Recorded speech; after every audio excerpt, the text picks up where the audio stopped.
উট, গরু ও মহিষাত ভাগে কুরবানি দেয়া যায়। হাদিসে এসেছে, আমরা হুদাইবিয়াতে রাসূলুল্লাহ সাল্লাল্লাহু আলাইহি ওয়াসাল্লামের সঙ্গে ছিলাম। তখন আমরা উট ও গরু দ্বারা 7 জনের পক্ষ থেকে কুরবানি দিয়েছি। গুণগত দিক থেকে উত্তম হল কুরবানির পশু হৃষ্টপুষ্ট, অধিক গোশত সম্পন্ন, নিখুঁত, দেখতে সুন্দর হও। কুরবানির পশুর বয়স, কুরবানির পশু পরিপূর্ণ বয়সের হতে হবে। ইসলামী শরীয়তের দৃষ্টিতে কুরবানির পশুর বয়সের দিকটা খেয়াল রাখা জরুরি।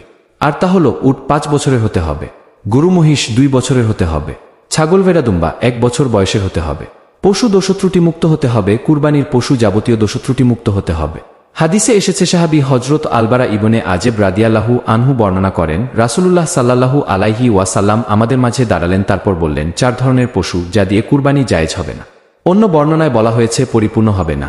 আর তা হল অন্ধ যার অন্ধত্ব স্পষ্ট, রোগাক্রান্ত যার রোগ স্পষ্ট, পঙ্গু যার পঙ্গুত্ব স্পষ্ট এবং আহত যার কোনো অঙ্গ ভেঙে গেছে। নাসাইর বর্ণনা, আহত শব্দের স্থলে পাগল উল্লেখ আছে।